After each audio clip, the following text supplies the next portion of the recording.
बिस्मिल्लाहिर्रहमानिर्रहीम रब्बि इश्रह ली सदरी व यस्सिर ली अमरी वाहलुल उक़दतम मिन लिसानी यफ़क़हू क़ौली।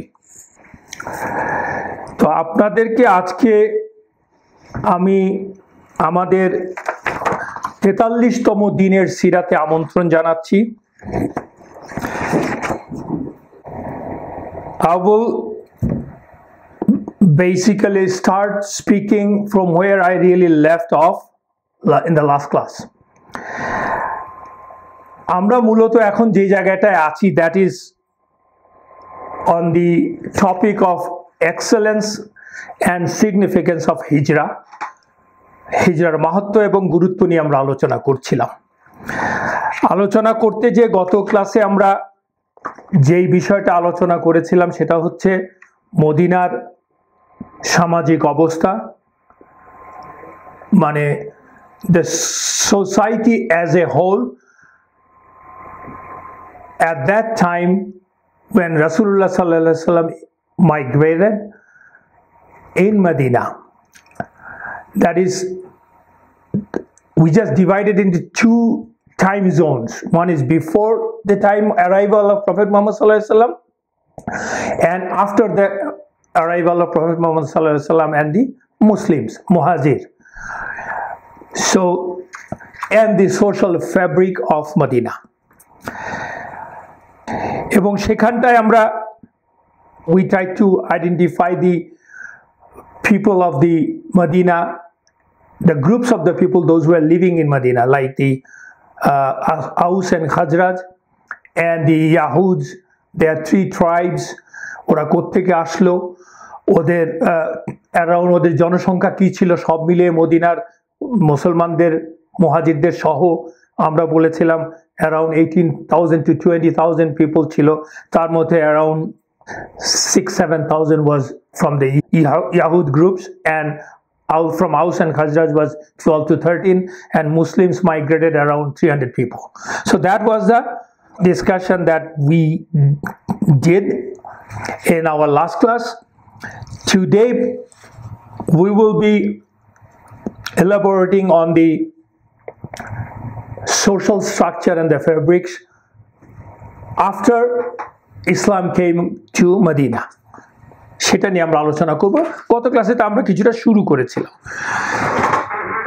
তো মদিনায় যখন রাসূলুল্লাহ সাল্লাল্লাহু আলাইহি ওয়াসাল্লাম আসলেন, তখন আসলে কি হলো, মদিনার মুহাজির এবং আনসার দুটো গ্রুপ নিয়ে একটা নতুন মুসলিম সমাজ আস্তে আস্তে দানা বেঁধে উঠছে, যার নেতৃত্ব সম্পূর্ণ রাসূলুল্লাহ সাল্লাল্লাহু আলাইহি ওয়াসাল্লামের হাতে।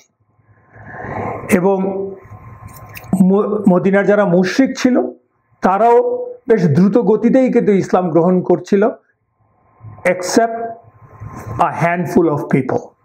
We will talk about them. This is a new phenomenon in the society of Medina. This is a new religion, totally identifiable from the rest of the groups of the Medina. এবং যেই লোকগুলো কিনা এসে একটা definite আইডিওলজির আন্ডারে trying to get united. On the other hand, there were a big group of Yahuds that we talked about.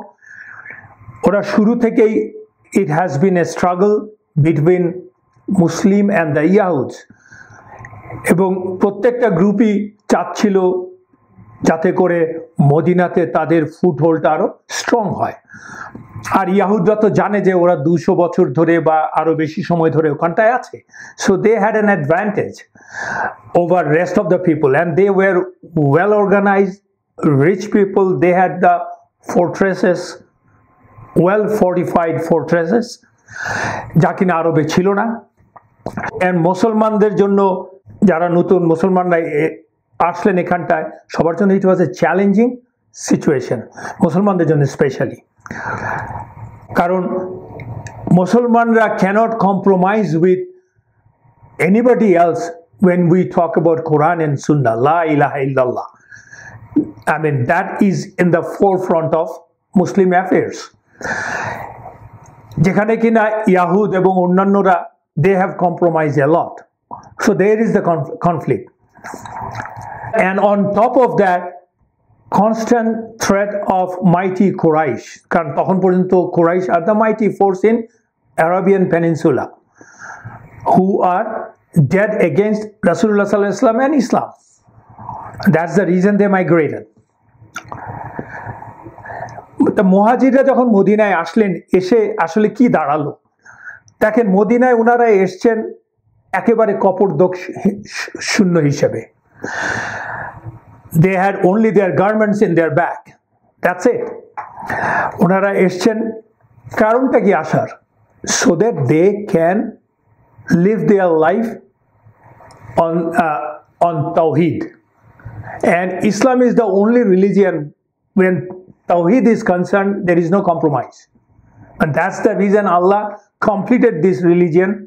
Islam was always, but this religion under the leadership of Prophet Muhammad sallallahu alaihi wasallam, because when we talk about Tawheed, La ilaha illallah, period, there is no compromise, straight and blunt, and you have to try your level best to perform that. That's the reason they migrated. যদিও মক্কাতে তখনও হুকুম আহকামের মধ্যে rules শরিয়া এগুলো তখনও তেমনভাবে আল্লাহ দেন নাই, যা মদিনাতে এসে ওনারা পাবেন। মদিনাতে আসার পরে কিন্তু এই রুলস অ্যান্ড হুকুম আহকাম আসা শুরু করলো, কিন্তু they had the liberty, independence, this মুহাজির Muslim society to implement those laws and rules of Islam and give it a structure. কিন্তু এই ফ্রিডমটা তো ছিল freedom of responsibility. It was more complicated and difficult than the time of Makkah. মক্কাতে কেবলমাত্র তৌহিদ নিয়ে তৌহিদকে বাঁচিয়ে রাখা, আর এখানে তৌহিদকে স্ট্যাবলিশ করা। There is a huge difference. You basically walk the talk, যেটা এখানটা করতে হচ্ছে, যে জন্য কিনা দরকার আসলে a rigorous training, both internal and external, philosophical, mental, and also external training. External in the sense of actions. সেই ট্রেনিংটা দরকার।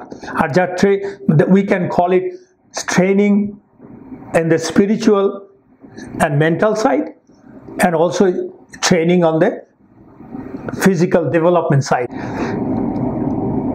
And this process actually was based on the legislature or legislations given by Allah in the Quran, and the training is done by Rasulullah sallallahu alaihi wasallam. I mean, because that is the best.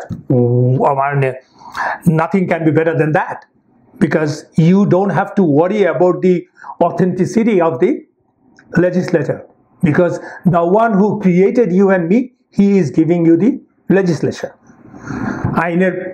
আইন তিনি দিচ্ছেন, তার আইনের প্রতি আর আমার চিন্তা করতে হচ্ছে না, just I have to understand and perform it and believe in it, and the leader is Rasulullah sallallahu alaihi wasallam. So সেই জন্য এই প্রসেস দুটাকে দেখেন, একটা হচ্ছে আল্লাহ লেজিসলেশন দিচ্ছে, তার একজন লিডার পাঠিয়েছেন তার মাধ্যমে, আর যারা তাকে ফলো করবে তাদের জন্য যে ট্রেনিং একটা হওয়া দরকার ছিল, মূল ট্রেনিং 13 বছর মক্কায় হয়েছে, that is submission to the will of Allah and Rasulullah sallallahu alaihi wasallam unconditionally, period, and they are ready to give their life. That is the reason they are considered to be the right people for the right cause. আর আল্লাহ সুবহানাহু ওয়া তাআলা শুরু থেকেই কোরআনে বলেছেন অনেক জায়গায়, সূরাতুল জুমার 2 নম্বর আয়াত, যা আমরা প্রায়শই পড়ি, এই রাসূলুল্লাহ সাল্লাল্লাহু আলাইহি ওয়াসাল্লামের ডিউটি সম্বন্ধে। সেটা কি বলছেন? হুয়াল্লাযী বাআসা ফিল উম্মিয়িনা রাসূলাম মিনহুম ইয়াতলু আলাইহিম আয়াতিহি ওয়া ইউযাক্কিহিম ওয়া ইউআল্লিমুহুমুল কিতাবা ওয়াল হিকমাতা ওয়া ইন কানু মিন ক্বাবলু লাফি দালালিম মুবিন। আল্লাহ বলছেন হুয়াল্লাযী, ইট ইজ হি হু, বাআসা ফিল উম্মিয়িনা, রেইজ করেছেন উম্মিদের মধ্য থেকে, নিরক্ষরদের মধ্য থেকে একজন রাসূল। কিসের জন্য? টু রিসাইড, ইয়াতলু আয়াতিহিম, তার আয়াত পড়ে শোনানোর জন্য। তার ফার্স্ট কাজ হচ্ছে তার আয়াত পড়ে শোনা, মানে ইনফরমেশনটা দেওয়ার জন্য। ওয়া ইউযাক্কিহিম, এবং তাদেরকে পিউরিফাই করার জন্য, that purification both physical and internal. ওয়া ইউআল্লিমুহুমুল কিতাবা, তাদের ইলম শেখানোর জন্য, কিতাব শেখানোর জন্য। কিতাব শেখানো মানে কি? মানে কোরআন থেকে শেখানো, মানে সেই লেজিসলেশন, সেই শরিয়ার জ্ঞান তাদেরকে দেওয়ার জন্য। ওয়াল হিকমাতা, এবং হিকমা হচ্ছে উইজডম, সেই উইজডম তাদেরকে শুধুমাত্র জ্ঞানটা দিলেই শরিয়াটা ট্রান্সমিট করলেই হবে না, তার উইজডমটা কি সেটাও জানাতে হবে, সেটা জানানোর জন্য। ওয়াইন খানু মিন কাবলু লাফি দালালিম মুবিন, এবং বলছেন আল্লাহ বলছে ওয়াইন খানু, অলদো, যদিও, দে ওয়্যার ইন দি দালালা মানে মিসগাইডেন্স, মুবিন I mean ক্লিয়ার মিসগাইডেন্স ছিল আগে থেকে, ফ্রম কাবল, আগে থেকে তারা মিসগাইডেন্সে ছিল। এই জন্যই তাদেরকে আল্লাহ রাসূলকে পাঠিয়েছেন, রাসূলুল্লাহ সাল্লাল্লাহু আলাইহি ওয়াসাল্লামকে এই জায়গায়, অন্য সময় রাসূলকে সেই জন্যই পাঠিয়েছেন। From those people, and Allah mention that they were the উম্মি, they were unlettered. So we know from there they were unlettered, and Rasulullah sallallahu alaihi wasallam himself was unlettered. And don't get confused, unlettered and অশিক্ষিত কিন্তু এক কথা না। আনলেটার্ড মানে হচ্ছে লিখতে এবং পড়তে জানতেন না, কিন্তু তার মানে এই না যে তারা অশিক্ষিত ছিল, তারা অনেক শিক্ষিত লোকই ছিল। We know that from the history, এতদিন পর্যন্ত আমরা তা জেনেছি। কেন? এই শিক্ষাটা দেওয়ার জন্য, সেই শিক্ষাটা দিয়েছেন। আর আমি আগেই বলেছি, যাদেরকে শিক্ষা দিচ্ছেন তারা হচ্ছেন একনিষ্ঠ শিক্ষার্থী, এবং তারা শুনেই, আল্লাহর বাণী শুনেই তার কাছে সাবমিট করার জন্য তৈরি, এবং করতেন তারা অ্যাট অল কস্ট। এবং আল্লাহ তাদের সম্বন্ধে সূরাতুল আনফালে বলেছেন 2 নম্বর আয়াতে, 8 নম্বর সূরার, আউযু বিল্লাহি মিনাশ শাইতানির রাজিম, বিসমিল্লাহির রহমানির রহিম, ইন্নামাল মুমিনুনা আল্লাযীনা ইযা যুকিরাল্লাহা ওয়াজিলাত কুলুবুহুম। ইন্নামা বলেন ডেফিনেটলি, ইন্নামাল মুমিনিনা, মুমিন তো ওরাই, দোজ, তাদের কাছে, ওয়েন যুকিরাল্লাহ, আল্লাহর নাম মেনশন করা হয়, ওয়াজিলাত কুলুবুহুম, তাদের অন্তর, কলব, ভয়ে কেঁপে ওঠে। মানে এত আল্লাহর নাম, কোরআনের আয়াত যখন পড়া হয় তখন তাদের অন্তর ভয়ে কেঁপে ওঠে। They are so concern and conscious about that, they get scared that what will happen, what I have to do. ওয়াইদা তুলিয়াত আলাইহিম আয়াতুহুম, এবং যখন তাদের প্রতি রিসাইট করা হয়, তাদের উপরে আয়াতুহু মানে তার আয়াত, মানে আল্লাহর আয়াতকে যখন রিসাইট করা হয়, জাদাতহুম ঈমানান, তাদের জাদাত মানে বেড়ে যায়, ঈমানান, তাদের ঈমান বেড়ে যায়, ইমান আরো স্ট্রং হয়ে ওঠে, যদিও ভয় পেয়ে যায় কিন্তু ইমান স্ট্রং হয়ে ওঠে। ওয়ালা রাব্বিহিম ইয়াতাওয়াক্কালুন, এবং তারা ওয়ালা রাব্বিহিম, তাদের রবের উপর, তাওয়াক্কাল করেন, মানে ভরসা করেন। এই হচ্ছে শিক্ষক যাকে পাঠিয়েছেন তিনি, আর এই হচ্ছে শিক্ষার্থীরা, তাদের কতটা আগ্রহ, উৎকণ্ঠা, sincerity to listen to perform। এই হচ্ছে আমরা মুহাজিরদের কথা বললাম, আনসাররাও তাই, সমষ্টিগতভাবে আনসাররাও তাই। এটা হচ্ছে মুসলিমদের ক্যারেক্টার।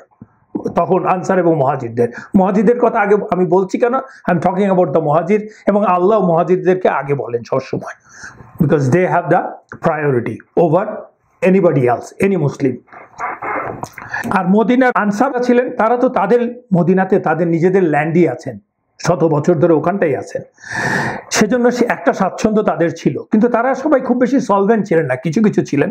মদিনার আর্থিক অবস্থা মূলত ইয়াহুদরা, আমি আগেই বলেছি, they were the rich people, not the Aws and Khazraj. আরবরা were not that rich, excepting some of that. কিন্তু তাদের মধ্যে আবার অন্তর্দ্বন্দ্ব ছিল। আউস এবং খাজরাজের 100 বছরের যুদ্ধ, বোয়াতের যুদ্ধ, অন্তর্দ্বন্দ্ব ছিল।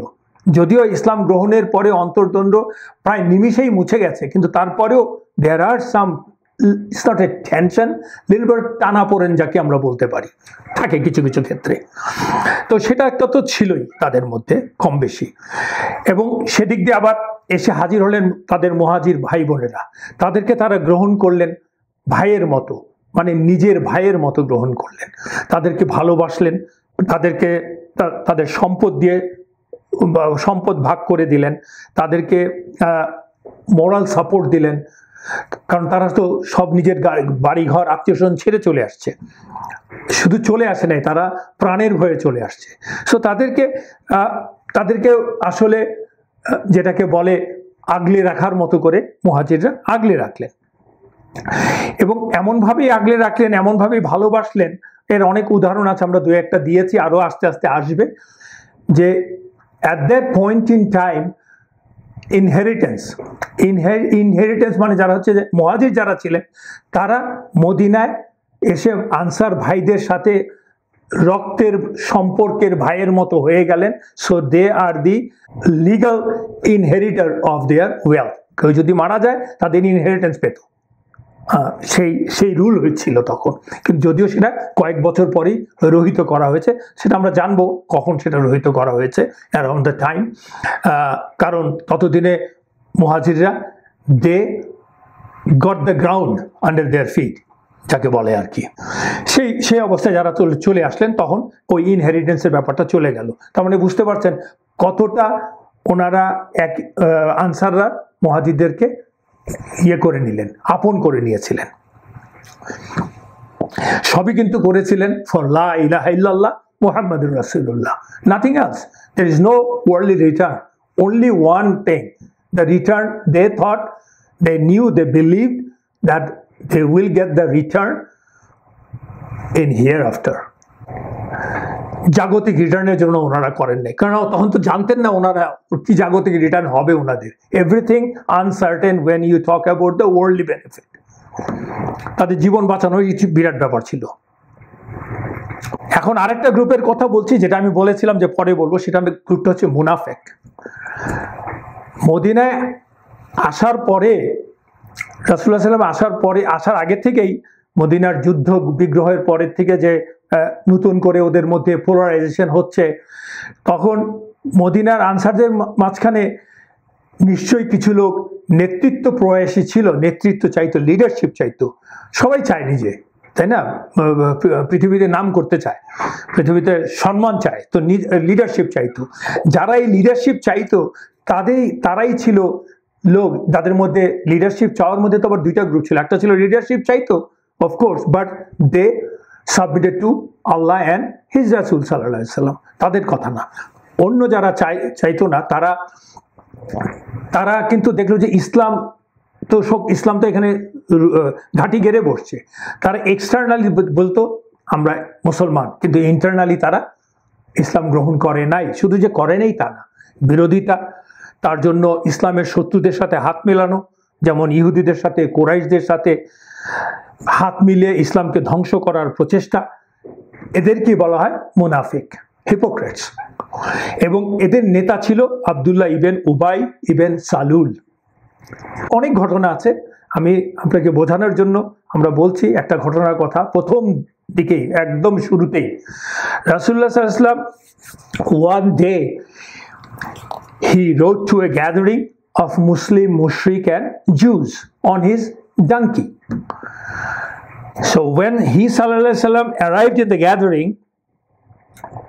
তখন আব্দুল্লাহ ইবেন উবাই ইবেন সালুল, যার নাম আমি বললাম, ও রাসূলুল্লাহ সাল্লাল্লাহু আলাইহি ওয়াসাল্লামকে দেখেই বলল, তো উনি তো ডাঙ্কি আসলে, একটা ডাঙ্কি এসে যখন থামে তার পা থেকে তো ধুলা উঠে, তাই না? মরুভূমির এলাকা তো ধুলা উঠছে। তখন সে বলল, রাসূলুল্লাহ সাল্লাল্লাহু আলাইহি ওয়াসাল্লাম দেখে অবজ্ঞার ছলে, খুবই অবজ্ঞার ভরে বলল যে, keep your dust away from us.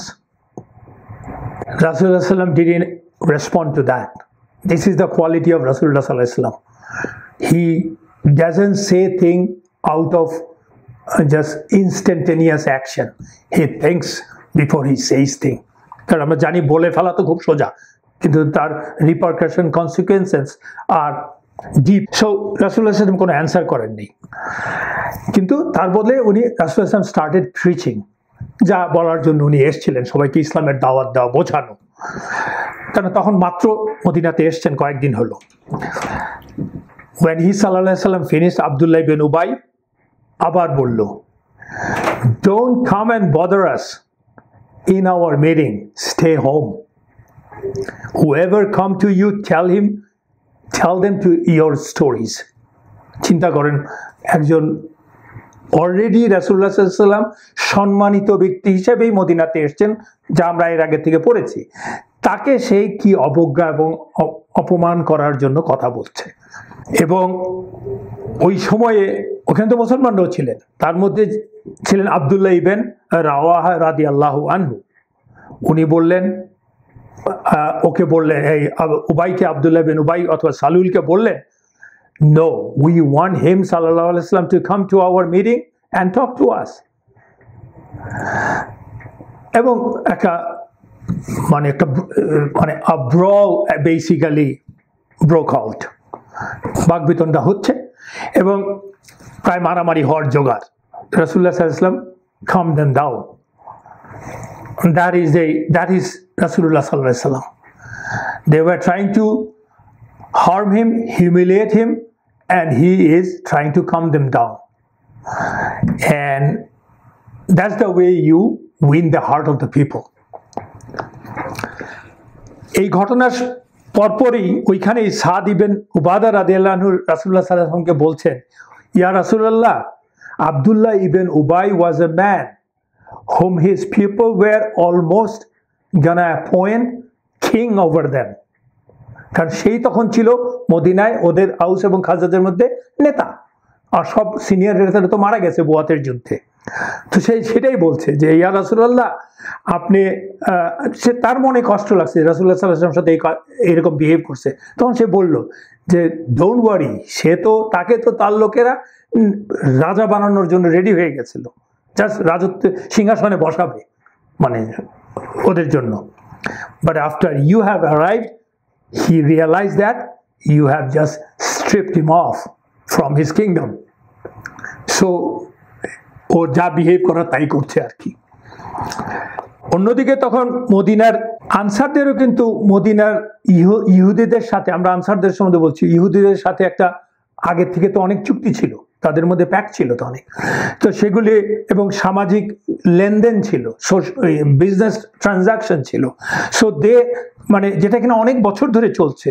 আমরা আগে থেকে পড়েছি যে ইহুদিদের এক গোত্র এক দলকে সাপোর্ট করতো, আরেক গোত্র আরেক দলকে সাপোর্ট করতো, এবং অর্থনৈতিক চুক্তিও ছিল। And so Ansar they needed to balance that off, balance that basically, কারণ অন লেনদেনে তো ছিল, রিলেশন ছিল একটা, বাট এটা ব্যালেন্স করতে হবে, but not at the cost of Islam, because Islam means to them at least and to everybody that is the complete allegiance, obedience to Allah and His Messenger sallallahu alaihi wasallam. তো এই একটা তো ছিল এরকম। আমি আপনাদেরকে বোঝাতে চাচ্ছি what was the situation in Medina amongst the groups of people. এই হচ্ছে মূল বক্তব্যটা আর কি, যা আমরা যদি বুঝতে পারি তাহলে পরবর্তীতে যেই ঘটনাগুলো ঘটবে, যেই সিরিয়াস কিছু ঘটনা ঘটবে, তা আমাদেরকে বুঝতে সহায়তা করবে। আমরা হঠাৎ করে কোনো ঘটনা জেনে আমাদের interpretation can be misleading. So I am just trying to prepare you guys or give you the real structure of Medina and social fabrics, what was really happening right after Rasulullah sallallahu alaihi wasallam landed there. আর মদিনায় যারা মুশরিক ছিল তখন পর্যন্ত, তারা তো মূলত আমি আগেই বলেছি, তারা actually they were eager to have a change because of their previous social structure. তাদের উপরে মুহাজির এবং আনসারদের, স্পেশালি মুসলমানদের ইনফ্লুয়েন্স ছিল, কিন্তু তাদের কোনো ইনফ্লুয়েন্স মুহাজির এবং আনসারদের উপরে ছিল না, কারণ they were not really hostile other than those handful of hypocrites. তো তাদের আবার তাদের ব্যাপারটা, এই মুশরিকদের ব্যাপার ছিল বেশিরভাগেরই ওরা ছিল যে ইসলামের যেটা এই কয়দিনে তারা যা দেখতে পাচ্ছে, the way Muslims are behaving, dealing with people, তাদের সত্যবাদিতা,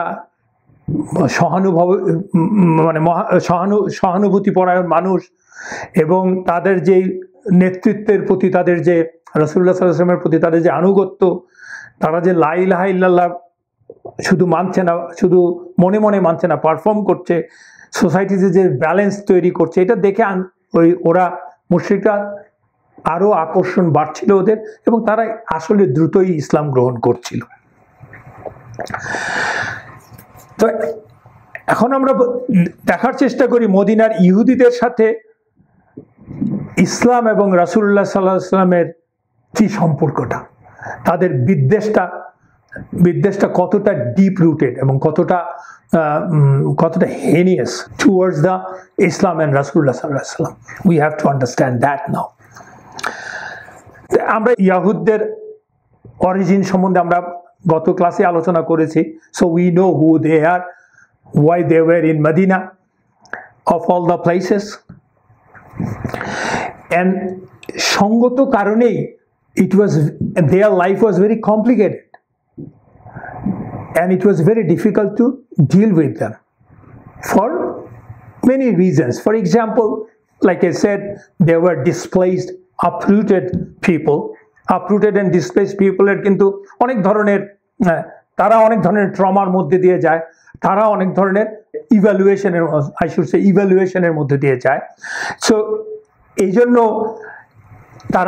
তাদের অবস্থাটা, এবং they were uprooted or this mass diaspora জীবনে ঘটেছিল কেন আসলে? The reason was simple. They defied La ilaha illallah. They changed the laws of Allah.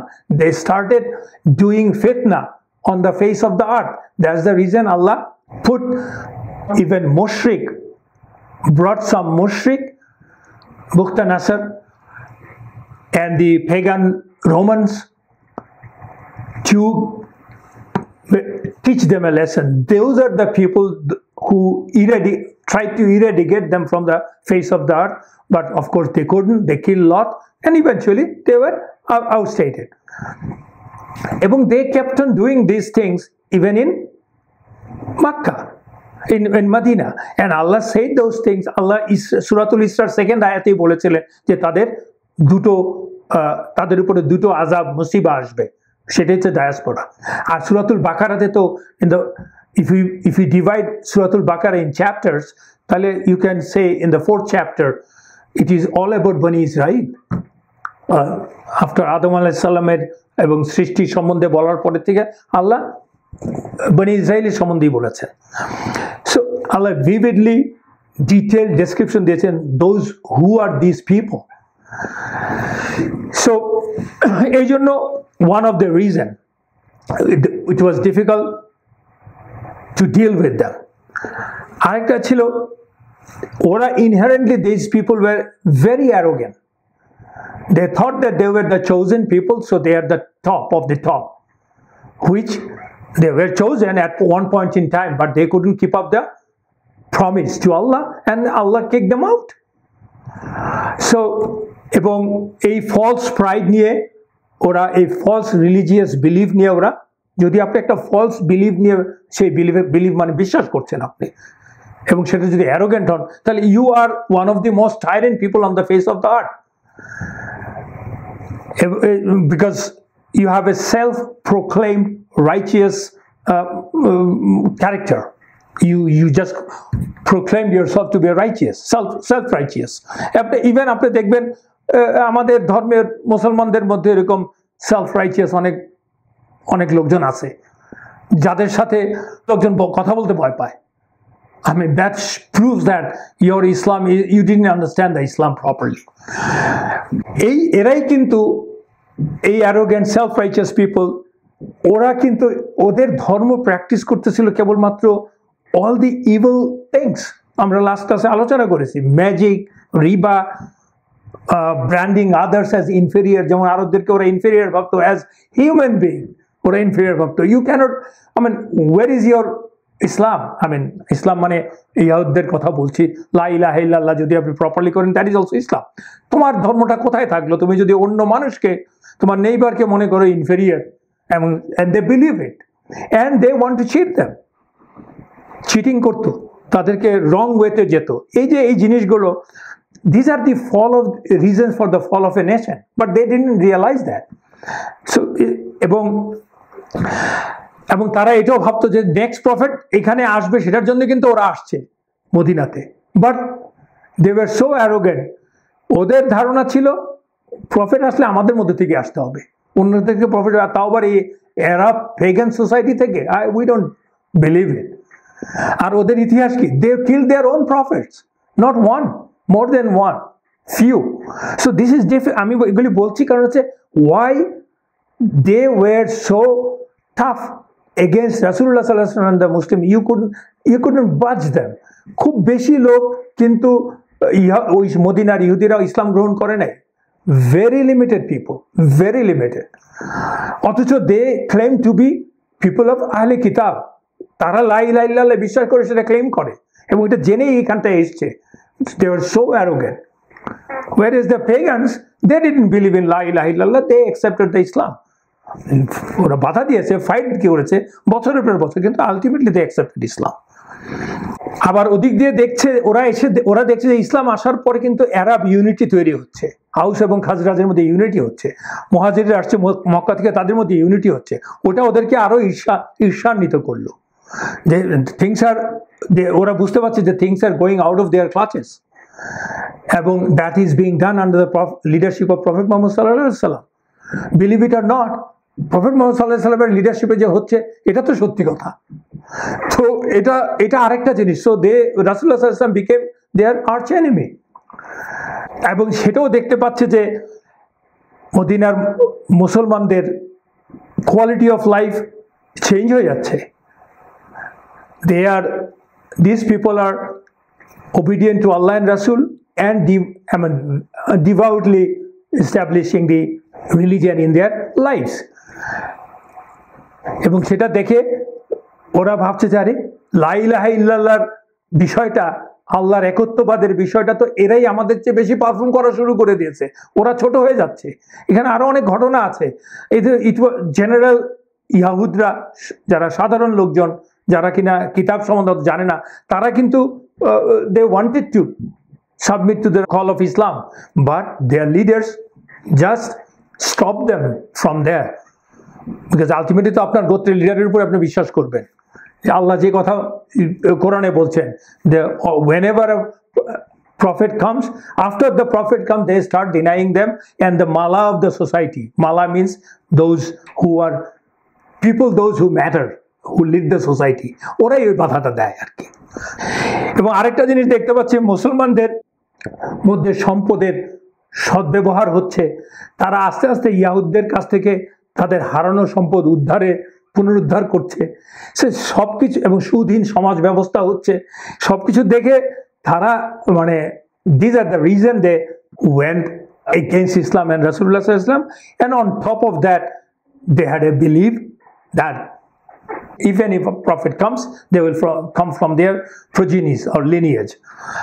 তাহলে বোঝেন রাসূলুল্লাহ সাল্লাল্লাহু আলাইহি ওয়াসাল্লাম ওই সময়ে, ওইরকম একটা ভালনারেবল সময়ে, যখন কেবলমাত্র মদিনায় এসেছেন, ওই সময়ে রাসূলুল্লাহ সাল্লাল্লাহু আলাইহি ওয়াসাল্লামকে একটা অত্যন্ত সুকৌশলী শিক্ষিত শত্রুর মোকাবেলা করতে হয়েছিল, এবং তা করতে হলে তাকে দক্ষতার সাথেই করতে হয়েছিল। এই হচ্ছে রাসূলুল্লাহ সাল্লাল্লাহু আলাইহি ওয়াসাল্লাম কি পেলেন মদিনায় এসে, কি ফেস করতে হচ্ছে, তার একটা বর্ণনা আপনাদেরকে দিতে চেষ্টা করলাম। এবং এই প্রেক্ষিতে কয়েকটা ঘটনার কথা আপনাদেরকে, দু একটা ঘটনার কথা এখন না বললেই নয়, কারণ তা না হলে হয়তো things will not seat into your heart. How hateful these people were towards Islam and Rasulullah sallallahu alaihi wasallam. একটা ঘটনা হচ্ছে ফ্রম ইবন ইসহাক থেকে বর্ণনা করা হয়েছে। সাফিয়া রাদিয়াল্লাহু আনহা, who eventually became mother of the believers, রাসূলুল্লাহ সাল্লাল্লাহু আলাইহি ওয়াসাল্লামের স্ত্রী হয়েছিলেন, উনি নিজেই বর্ণনা করছেন। সাফিয়া রাদিয়াল্লাহু আনহা ছিলেন আসলে ইয়াহুদীদের নেতা, যার নাম ছিল হুয়াই বিন আখতাব, তার কন্যা। সাফিয়া রাদিয়াল্লাহু আনহা বলছেন পরবর্তীতে যে আমি আমার বাবা এবং চাচা আবু ইয়াসির বিন আখতাব দুজনেরই খুব প্রিয় সন্তান ছিলাম। আমার ভাই বোন, আমার কাজিনদের মধ্যে আমি সবচেয়ে প্রিয় ছিলাম। যখন রাসূলুল্লাহ সাল্লাল্লাহু আলাইহি ওয়াসাল্লাম মদিনায় আসছেন, she was in her tin. তো তখন বলছেন যে আমি তাদের খুবই আদরের ছিলাম। তারা এমন কোনো দিন ছিল না যখন বাইরে থেকে এসে আমাকে নিয়ে ঘরে ঢুকে প্রথমেই আমাকে নিয়ে পড়তো আর কি, আমার সাথে আদর করতো, আমাকে হাক করতো, আমার জন্য কিছু না কিছু নিয়ে আসতেন ওনারা। আমি দুজনের কাছে খুব প্রিয় ছিলাম। কিন্তু যেদিন রাসূলুল্লাহ সাল্লাল্লাহু আলাইহি ওয়াসাল্লাম কুবায় আসলেন, কুবায় বনু আমর বিন আউফের গোত্রে তো রাসূলুল্লাহ সাল্লাল্লাহু আলাইহি ওয়াসাল্লাম এসে আতিথ্য গ্রহণ করলেন। উনি বলছেন যেদিন রাসূলুল্লাহ সাল্লাল্লাহু আলাইহি ওয়াসাল্লাম কুবায় বনু আমর বিন আউফের গোত্রের মাঝে এসে হাজির হলেন, তখন আমার বাবা এবং চাচা সেটা শুনে তাকে দেখতে গেলেন মদিনা থেকে কুবায়, মানে 5-6 কিলোমিটার দূরে। এবং উনি বলছেন ওনারা সূর্যাস্তের পরে অত্যন্ত হতাশ এবং অন্যমনস্কভাবে ফিরে আসলেন মদিনায় আমাদের বাড়িতে। ওনাদেরকে দেখে অন্যান্য দিনের মতো আমিও খুশিতে দৌড়ে গেলাম, কিন্তু ওনারা আমার প্রতি কোনো রকমের ভ্রুক্ষেপ করেন, আমার প্রেজেন্সটাই ওনারা ভুলে গেলেন এবং তারা এতটাই হতাশ ছিলেন, অন্যমনস্ক ছিলেন। তখন আমি শুনছিলাম যে আমার চাচা আবু ইয়াসির বলছেন আমার বাবাকে, এবং সাথে আরেকজন ছিলেন যার নাম উবাই, বলছেন is it really he or him? এই সেই ও কি সত্যি, মানে রাসূলুল্লাহ সাল্লাল্লাহু আলাইহি ওয়াসাল্লামের কথা বলছেন আর কি, যে যাকে দেখতে গেছে। তখন ইয়াসির বলছে ইজ ইট রিয়েলি হিম? আমার বাবা বলছেন yes it is him, I swear by Allah it is him. মানে সে নিশ্চিত যে সেটাই উনি হচ্ছেন রাসূলুল্লাহ সাল্লাল্লাহু আলাইহি ওয়াসাল্লাম, উনি হচ্ছেন নবী। তখন ওরা জিজ্ঞেস করলো, ওই দুজন ইয়াসির এবং উবাই বাবাকে জিজ্ঞেস করলো যে তুমি কি সত্যি তাকে চিনতে পেরেছো? আমার বাবা বলল yes, and my heart is burning with enmity towards him sallallahu alaihi wasallam, and wallahi I will not accept him.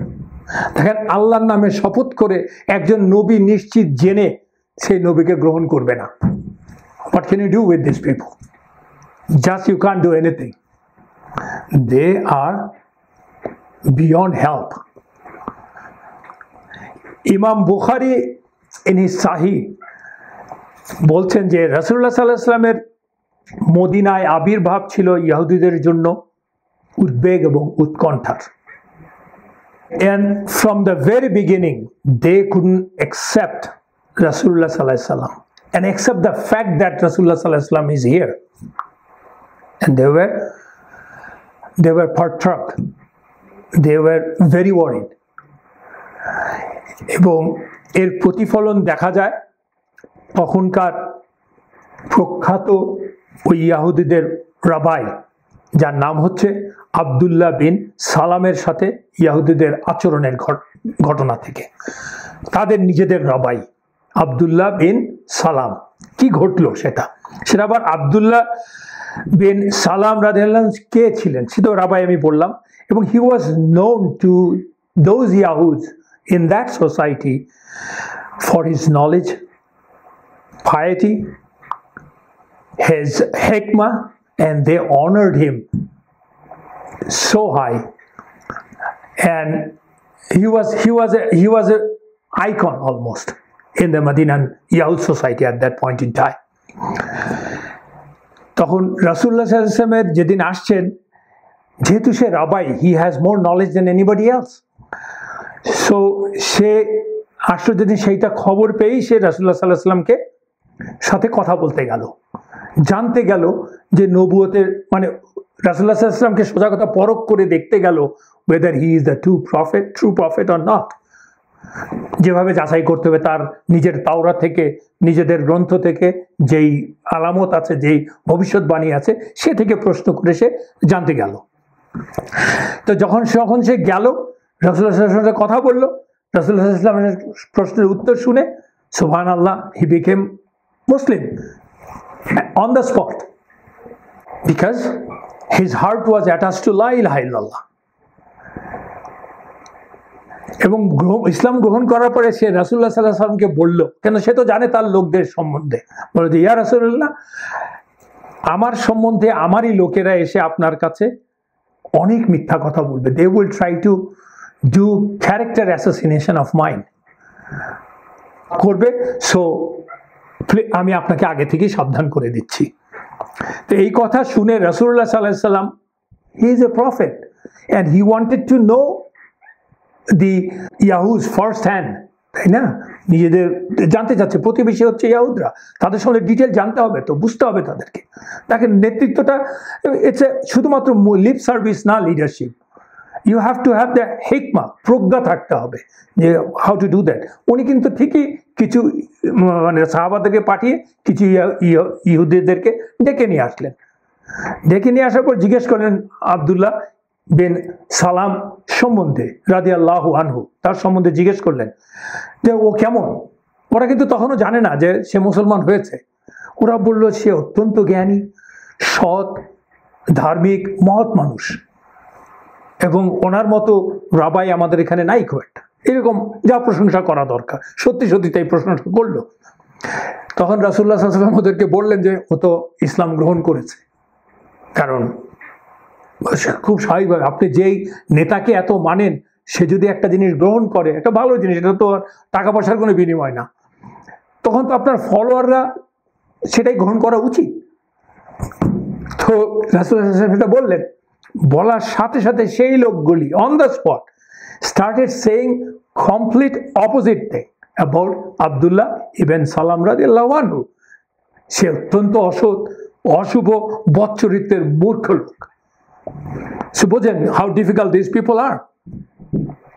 এবং আরেকটা বর্ণনায় আছে আব্দুল্লাহ বিন সালাম রাদিয়াল্লাহু আনহু তারই ইহুদিদেরকে বলছেন, গোত্রের লোকদেরকে বলছে, ইয়া ইয়াহুদ, ও ইয়াহুদরা, ফিয়ার আল্লাহ, আল্লাহকে ভয় করো, ইত্তাকিল্লাহ, এবং এক আল্লাহর নামে বলছি, আমি এক আল্লাহর নামে বলছি, তোমরা তো জানো তিনিই সেই আল্লাহর রসূল, যিনি যাকে সত্য বাণী দিয়ে আল্লাহ মানুষের কাছে পাঠিয়েছেন। সো অ্যাকসেপ্ট হিম।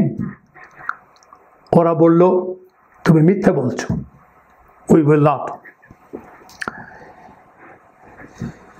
সো এই হচ্ছে এনভায়রনমেন্ট, এই হচ্ছে আহলে কিতাব, people of the book, those who say that we believe in the same god, তাদের অবস্থা, তাদের সাথে আল্লাহ রাসূলুল্লাহ সাল্লাল্লাহু আলাইহি ওয়াসাল্লামের ডিল করতে হচ্ছে। So these are the internal challenges in Medina for the Prophet sallallahu alaihi wasallam and Sahaba. And this situation, this environment is completely new to them, because Makkah was different. Makkah was only subjugated by the people. তাদেরকে আড়াল, নিজেদের জীবন রক্ষা করা, ধর্ম রক্ষা করার ছিল। এখানে তারা ফ্রি হলেন, নিজেদের হাতে শাসনভার আসলো, but that was even more challenging, more complicated, because মানে ইসলাম কি, you have to earn the heart of people. মানুষের অন্তর জয় করাই তো ইসলাম। কারণ দাওয়াত পৌঁছাতে হবে, বাণী পৌঁছাতে হবে, সেটা গ্রহণ করতে হবে। গ্রহণ করা না করা তো অন্য বিষয়, সেটা আল্লাহই জানে, কিন্তু সেটা পৌঁছাতে হবে, যাদের কাছে পৌঁছানোই যাচ্ছে না, কমপ্লিকেটেড। এবং সেটা করার জন্য রাসূলুল্লাহ সাল্লাল্লাহু আলাইহি ওয়াসাল্লাম showed all the patience and of course firm iman, discipline in character and life, and obedience to Allah, and for the Sahabas, obedience to Allah and the Rasulullah sallallahu alaihi wasallam. এবং এই জন্য তো preparation দরকার আছে, সেই preparation নিয়েও আমরা আলোচনা করছি। এই তো গেল এরা, এছাড়া তো আছে মক্কার মুশরিকরা, কুরাইশরা, যারা আমরা দেখতে পাবো, এই তো আগামী 2টা ক্লাস পরেই দেখতে পাবো, আক্রমণ শুরু করে দেবে, মুসলমানদের উপর আক্রমণ শুরু করে দেবে। ওই 7 দিনের পথ পাড়ি দিয়ে এসেও শুরু করবে, যাতে করে ইসলাম না থাকতে পারে পৃথিবীতে। ওরা তো আর্চ এনিমি, সুপার পাওয়ার ওই পেনিনসুলাতে। ওরা তো আছেই, এবং ওদের ভয়টা কিন্তু ছিল ইনফ্যাক্ট আপনি বলতে পারেন হুদাইবিয়ার সন্ধি পর্যন্ত, কিন্তু 100% ভয় চলে গেছে ফাতে মক্কার পর। এর আগ পর্যন্ত এই ভয়টা ছিল, ওদের প্রেশারটা ছিল। কুরাইশদেরকে তো নরম করা যায়নি হুদাইবিয়ার সন্ধির আগ পর্যন্ত। হুদাইবিয়ার সন্ধির পরেই কেবলমাত্র দলে দলে মানুষ ইসলাম গ্রহণ করতে লাগলো, অন্যান্য গোত্র থেকেও। এর আগ পর্যন্ত it was a scary situation, internal enemy and the external enemy. এবং কুরাইশরা কিন্তু কোনো কিছুই আর বাদ রাখেনি। তারা ইহুদীদের সাথে আতাত করা, মুশরিকদের সাথে আতাত করা সব করেছে তারা, এবং মুনাফিকরা তো আছেই। এহেন বৈরী পরিবেশে অত্যন্ত সীমিত সম্পদ নিয়ে এবং জনবল নিয়ে কেবলমাত্র রাসূলুল্লাহ সাল্লাল্লাহু আলাইহি ওয়াসাল্লাম কেবলমাত্র তার প্রজ্ঞা, সততা, বিচক্ষণতা, দূরদর্শিতা এবং দৃঢ় ঈমান দিয়ে এবং যেটাকে বলে রাহমা দিয়ে এবং আল্লাহর সহায়তায় সকল বাধা অতিক্রম করেই কিন্তু ইভেন্চুয়ালি পৃথিবীর বুকে প্রথম মুসলিম রাষ্ট্র প্রতিষ্ঠা করেছেন, ইসলামকে প্রতিষ্ঠা করেছেন, যার মূলে ছিল সেই একই কথা, লা ইলাহা ইল্লাল্লাহ, ঈমান, সততা, সাম্য, ন্যায় বিচার and reward and punishment concept. কিন্তু সবকিছুই করেছেন কিন্তু রাসূলুল্লাহ সাল্লাল্লাহু আলাইহি ওয়াসাল্লাম তার রহমত দিয়ে, রাহমাতুল লিল আলামিন। আল্লাহ বলে দিয়েছেন হি ইজ দ্য রাহমা ফর দি ওয়ার্ল্ডস। আর আল্লাহও কিন্তু কোরআনে বলেছেন যে আল্লাহ তার ক্রিয়েশনের ওপর, ক্রিয়েশনকে রুল করেন নট বাই হিজ জাস্টিস। আল্লাহ's রাহমা সুপারসিডস এভরিথিং, আল্লাহ's রাহমা এনকম্পাসেস এভরিথিং। আল্লাহ সেটা কোরআনে বলেছেন। যেমন বুখারী এবং মুসলিমে বলা আছে, রাসূলুল্লাহ সাল্লাল্লাহু আলাইহি ওয়াসাল্লাম বলছেন, আল্লাহ তাকে বলেছেন, ভেরিলি মাই রাহমা প্রিভেলস ওভার মাই wrath, নিশ্চয়ই আমার রহমত হচ্ছে আমার ক্রোধের উপরে থাকে। ঠিক তেমনি সূরাতুল আনামের 54 নম্বর আয়াতেও কিন্তু আল্লাহ বলছেন, আয়াতের থেকে আমি শার্পটা নিচ্ছি, যে কথাটা যে পার্টটুকু নিচ্ছি আমরা, ফ্রেজটা, ইয়োর লর্ড হ্যাজ ডিক্রিড আপন হিমসেলফ রাহমা। সূরাতুল আরাফের 156 নম্বর আয়াতেও আল্লাহ বলছেন, আমি যাকে চাই তাকে আমার আযাব দেই, কিন্তু আমার রাহমা সকল কিছুর উপরে পরিব্যাপ্ত। সো রাহমার মাধ্যমেই করতে হবে। ইসলাম is about rahma. We know there are rules, reward and punishment, everything is true. It's not like other religion. কারো কেবলমাত্র আযাবের কথা বলবে, কেউ মাত্র লাভ অ্যান্ড রিওয়ার্ডের কথা বলবে। ইটস নট ইসলাম, প্র্যাকটিক্যাল ইসলাম, তাহলে তো আনজাস্ট হয়ে যাবে। বাট সবকিছুর উপরে রাহমা। ইফ আল্লাহর রাহমা doesn't prevail on everything, then আমার good deeds can't take me to জান্নাহ। We know that.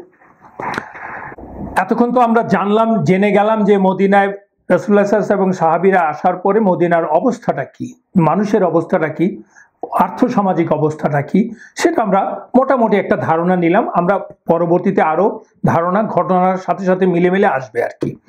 এখন রাসূলুল্লাহ সাল্লাল্লাহু আলাইহি ওয়াসাল্লাম, based on the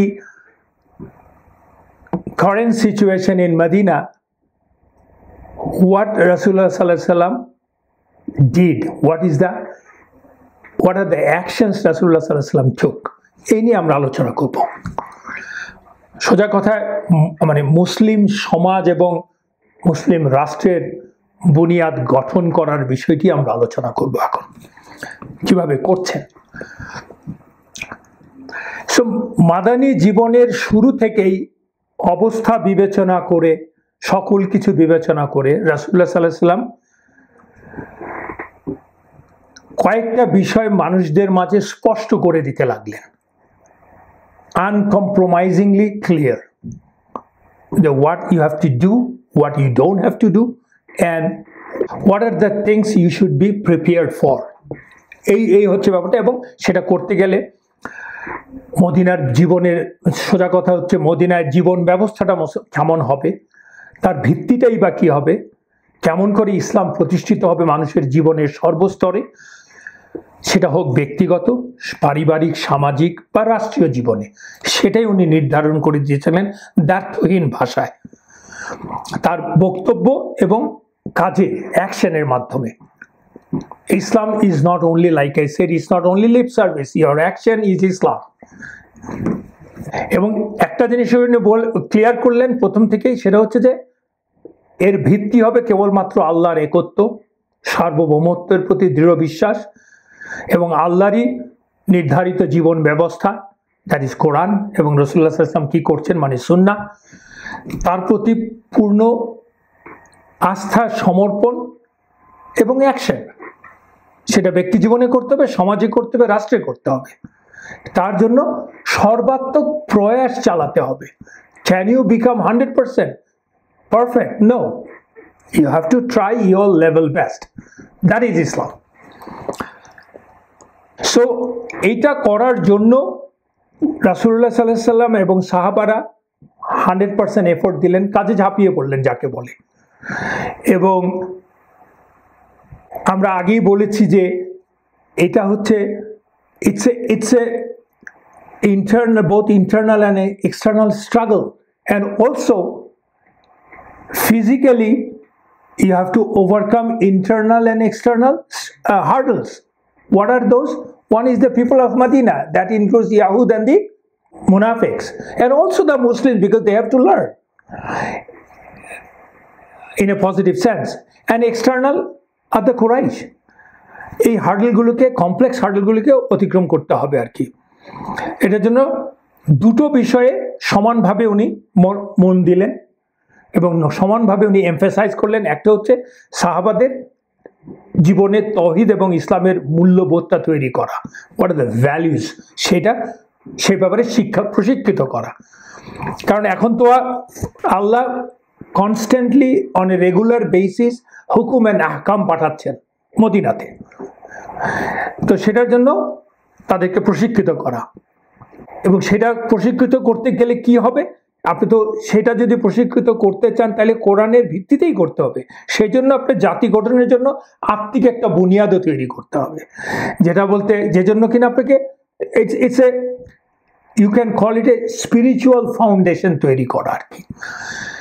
এই জন্য রাসূলুল্লাহ সাল্লাল্লাহু আলাইহি ওয়াসাল্লাম একটা দোয়া আছে, দোয়া শিখিয়েছেন উনি, সেটা আল্লাহুম্মা সাব্বিত কলবি আলা দীনিক, আল্লাহুম্মা সাব্বিত কলবি আলা দীনিক, ও আল্লাহ ফার্ম মাই কলব, আমার হার্টকে, হৃদয়কে ফার্ম করে দেন অন দ্য দিন, অন দ্য রিলিজিয়ান।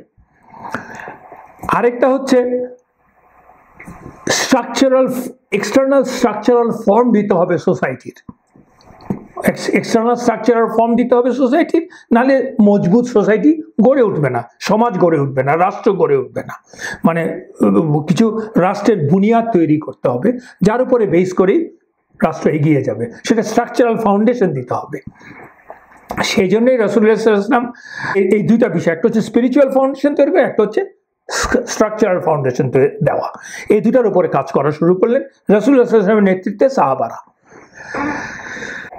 এবং যেটার জন্য কিনা এইটা করার জন্যই কিনা ইভেনচুয়ালি রাসূলুল্লাহ সাল্লাল্লাহু আলাইহি ওয়াসাল্লাম could build a new society which is rich in justice, equality, and of course rahmah amongst the people, একে অন্যের প্রতি রাহমা প্রদর্শন করা, যা মানুষের কল্যাণের জন্য অফকোর্স করেছে, এবং আবহমান কাল ধরেই মানুষ এর থেকে শিক্ষা নেবে এবং নিচ্ছে মানুষ। তো স্ট্রাকচারাল ফাউন্ডেশনগুলির মধ্যে হচ্ছে, যে স্ট্রাকচারাল ফাউন্ডেশনগুলি উনি প্রথমে এসেই যে প্রজেক্টগুলিতে কাজে হাত দিলেন, শুরু করলেন, সেই স্ট্রাকচারাল ফাউন্ডেশনগুলি কিন্তু আসলে rooted in the 6 basic articles of faith and 5 pillars of Islam. 6 articles of faith which we know: Allah, Malaika, Kitab, Akhir, তারপরে হচ্ছে কাদের, আর রাসূলে বিশ্বাসী। আর 5 pillars of Islam তো আমরা জানি, লা ইলাহা ইল্লাল্লাহ, মুহাম্মদুর রাসূলুল্লাহ, নামাজ, রোজা, হজ, যাকাত। এই তো আমরা জানি। এর উপর ভিত্তি করেই কিন্তু সবকিছু করছেন উনি, যে স্ট্রাকচারটা তৈরি করছেন। কি সেই স্ট্রাকচারগুলো শুরু করলেন? It is unique in the history of the world. এবং ইসলামের এটাই একমাত্র কাজ। ইসলামের কোনো জিনিসপত্র কিন্তু আপনার উৎসব, আনন্দ, মৃত্যু, জন্ম, everything is controlled by Allah, and for all these happenings we are to take the name of Allah and do those or perform those rituals based on the Allah's commandment and Rasulullah sallallahu alaihi wasallam's ways, সব কিছুকে।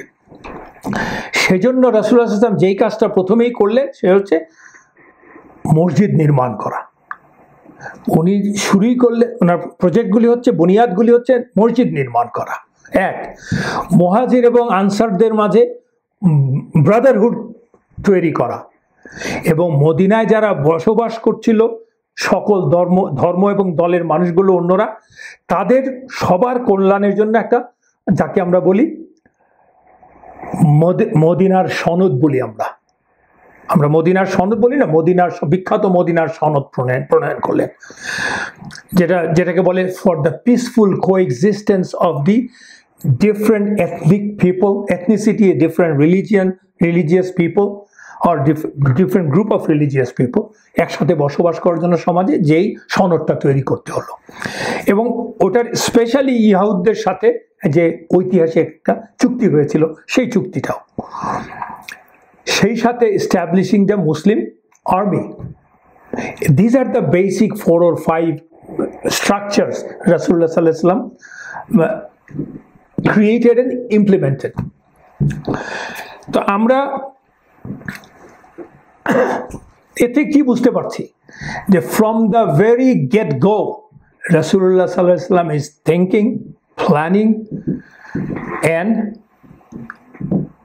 he sallallahu alaihi wasallam is encouraging his followers, sahabas, to think and plan, not only by his lip service, by action. Although he sallallahu alaihi wasallam knows that Allah subhanahu wa ta'ala is always helping him, and Allah said it, this religion and Rasulullah sallallahu alaihi wasallam and Allah will be victorious at the end of the day. This is Quranic statement, ayat. But even then Rasulullah sallallahu alaihi wasallam is not stopping, sitting idle. He is thinking, he is working. দেখেন এখানে একটা কথা মনে পড়লো, সেটা হচ্ছে বিখ্যাত আল্লামা ইকবাল অবিশ্বাসী সম্বন্ধে বলছেন। ইসলামে যারা অবিশ্বাস করে বা ধর্মহীনতা যাদের মধ্যে আছে তাদের সম্বন্ধে বলেছিলেন যে they may not believe in Allah, but how can they ignore Muhammad sallallahu alaihi wasallam? মানে আল্লাহকে আপনি দেখেন না, বা আপনার হোয়াট এভার ইউ হ্যাভ মানে যারা বিশ্বাস করে না, দেখে না, বা অনেক যুক্তি তর্ক ওরা দিচ্ছে, কিন্তু রাসূলুল্লাহ সাল্লাল্লাহু আলাইহি সাল্লাম কে তুমি কিভাবে ডিনাই করো? In the history he exist, রাসূলুল্লাহ সাল্লাল্লাহু আলাইহি সাল্লাম এক্সিস্ট ইন দ্য হিস্ট্রি। দেখেন কত বড় কথা বলেছে আল্লামা ইকবাল, মানে you can't deny him. So if you can't deny him, try to study him, and if you study him, you automatically should believe in Allah. I mean, amazing. এর মাধ্যমে actually রাসূলুল্লাহ সাল্লাল্লাহু আলাইহি ওয়াসাল্লাম এবং সাহাবীরা সমাজে আবহমান কালের মানুষের জন্য লা ইলাহা ইল্লাল্লাহ বেসড জীবন ব্যবস্থা এস্টাবলিশ করেছেন সমাজ এবং রাষ্ট্রে, যা কিনা সাফল্যের একমাত্র চাবিকাঠি হচ্ছে এই দুনিয়া এবং আখিরাতে। তো আমরা মসজিদ নির্মাণের ব্যাপারটা বলি। উনি মদিনায় এসে মসজিদ নির্মাণ করেছেন কোথায়? কুবাতে একটা, আর মদিনায় মসজিদে নববী, মানে রাসূলুল্লাহ সাল্লাল্লাহু আলাইহি ওয়াসাল্লামের নিজের মসজিদ। কোনটা আগে হয়েছে কোনটা পরে হয়েছে এ নিয়ে কথাবার্তা অনেক আছে, বলেছে, কিন্তু মশহুর মতামত হচ্ছে খুব সিম্পল, আমরা আগে থেকে পড়েও আসছি, আর এই কয়েকদিন আমরা জেনেছি। কুবায় যেদিন উনি আসলেন সোমবার বলছেন, সেদিন এসে কুবায় থাকলেন। কতদিন থাকলেন এ নিয়ে কথা আছে, আমরা আগের ক্লাসগুলিতে বলেছি, সেটাতে আমরা যাচ্ছি না। সেখানে কুবায় উনি মসজিদের বুনিয়াদ স্থাপন করলেন এবং তারপরে মদিনায় গেলেন। মদিনায় যে মসজিদে নববী স্থাপন করলেন। এখন বেসিক্যালি মতামত হচ্ছে এইরকম যে কুবাতে এসে রাসূলুল্লাহ সাল্লাল্লাহু আলাইহি ওয়াসাল্লাম মসজিদের ভিত্তিপ্রস্তর স্থাপন করলেন, কনস্ট্রাকশন শুরু করলেন।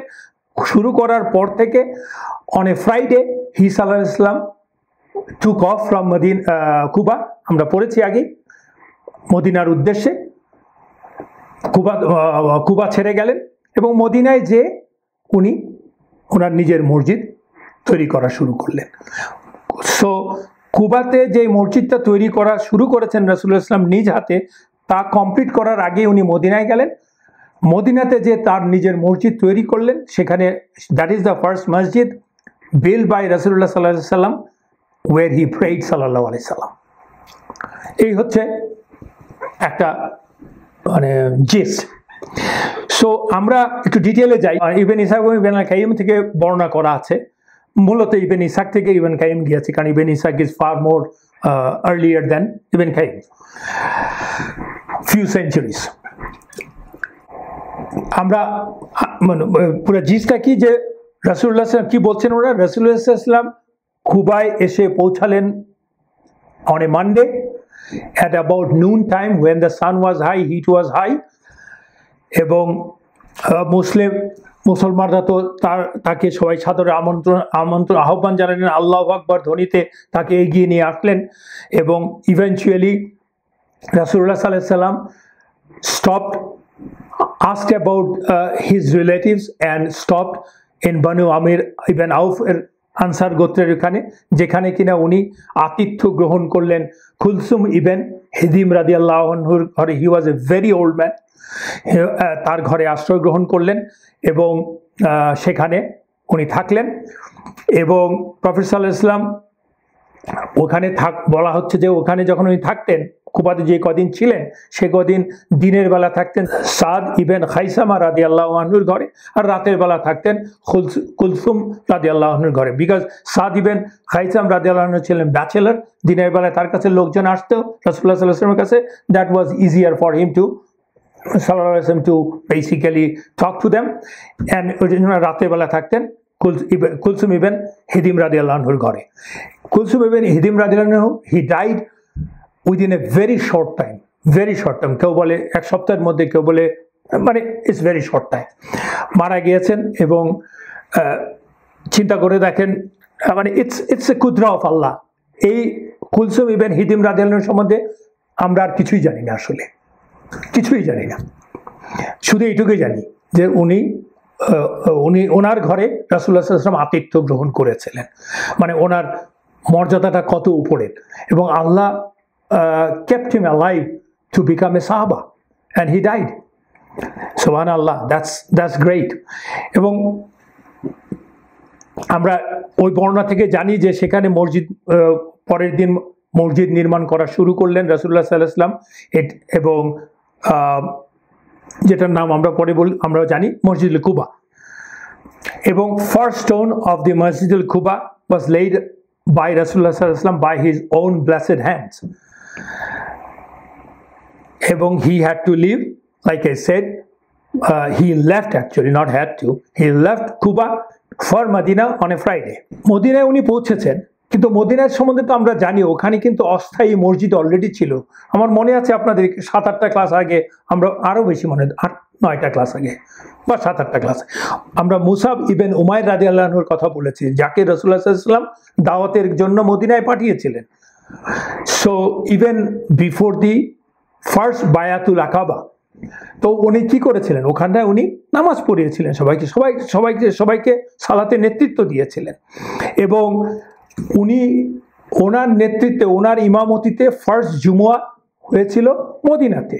সো ওইখানে মসজিদে একটা মেকশিফট ছিল, যেই জুমুয়াতে রাসূলুল্লাহ সাল্লাল্লাহু আলাইহি ওয়াসাল্লাম নির্দেশ দিয়েছেন, কিন্তু রাসূলুল্লাহ সাল্লাল্লাহু আলাইহি ওয়াসাল্লাম নিজে তখন ওর জুমার নামাজ পড়েন নাই। So that is one of the very rare ibadah, systematic ibadah that was not done by Prophet, that was done by the Sahabas before Prophet Muhammad sallallahu alaihi wasallam could do.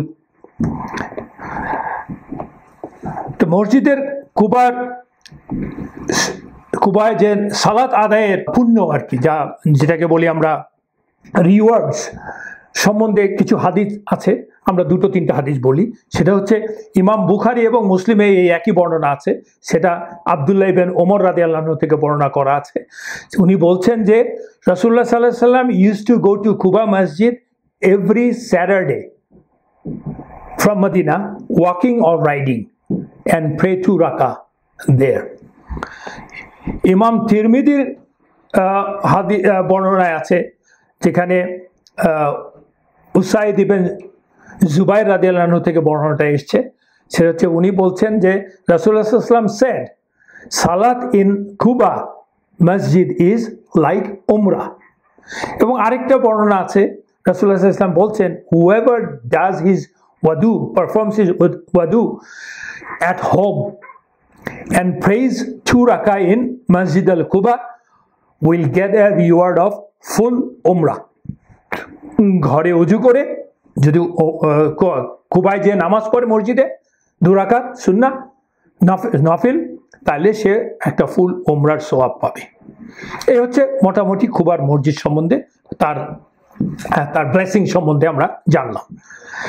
এখন এবং সবাই একটা বড় সংখ্যকের মতামত হচ্ছে first মসজিদ was in Quba. First মসজিদ is true, but রাসূলুল্লাহ সাল্লাল্লাহু আলাইহি ওয়াসাল্লাম ডিডন্ট প্রে ইন দ্যাট মসজিদ। সো কোরআনের সূরাতুল তাওবার 107 থেকে 110 নম্বর আয়াত পর্যন্ত এই কয়টি আয়াতে আল্লাহ সুবহানাহু ওয়া তাআলা একটি ঘটনা এবং একটি মসজিদ সম্বন্ধে বলেছেন, বা দুটি মসজিদ সম্বন্ধে বলেছেন। সেটা হচ্ছে যে যেই মসজিদ তাকওয়ার উপর নির্মাণ করা হয়েছে সেই মসজিদে রাসূলুল্লাহ সাল্লাল্লাহু আলাইহি ওয়াসাল্লামকে বলছেন সেটি হচ্ছে উত্তম সেখানে নামাজ পড়ার জন্য। ঘটনাটা কি এবং আয়াতগুলো কি, সেটা আগে আয়াতগুলো পুরোটা না জানলে আমরা অ্যাটলিস্ট দুটো আয়াত সম্বন্ধে একটু জানি। 107 থেকে 110 পর্যন্ত আয়াতগুলো আছে। সেটা হচ্ছে আউযু বিল্লাহি মিনাশ শাইতানির রাজিম, বিসমিল্লাহির রহমানির রহিম। ওয়াল্লাযীনা ইত্তাখাযু মাসজিদান দিরারান ওয়া কুফরান ওয়া তাফরীকাম বাইনাল মুমিনিনা ওয়া ইরসাদান লিমান হারাবাল্লাহা ওয়া রাসূলাহু মিন ক্বাবল। আয়াতটা হচ্ছে আল্লাহ বলছেন যে যারা মসজিদটা বানিয়েছে ক্ষতি করার জন্য, দিরারা, এবং কুফরি ও মুমিনদের মধ্যে বিভেদ সৃষ্টি করার যে উদ্দেশ্যে, এবং ইতিপূর্বে আল্লাহ ও তার রাসূলের বিরুদ্ধে যে লড়াই করেছে তার ঘাঁটি হিসেবে মসজিদটা তৈরি করেছে ওরা। আর তারা অবশ্যই শপথ করবে। শপথ করে কি বলছে ওরা? We intend only the best, মানে আমরা তো তোমাদের ভালো চাই। আর আল্লাহ বলছেন, আল্লাহ সাক্ষ্য দিচ্ছে, আল্লাহ নিজে বলছেন, আল্লাহ সাক্ষ্য দিচ্ছে তারা অবশ্যই মিথ্যাবাদী। এর পরের আয়াতটাই হচ্ছে সেই আরেকটি বিখ্যাত আয়াতটি, সেটা হচ্ছে লা তাকুম ফিহি আবাদা। আল্লাহ বলছে do not stand in that ever. ওই মসজিদে দাঁড়াবা না, মানে নামাজ পড়তে দাঁড়াবা না, এভার, কখনোই না।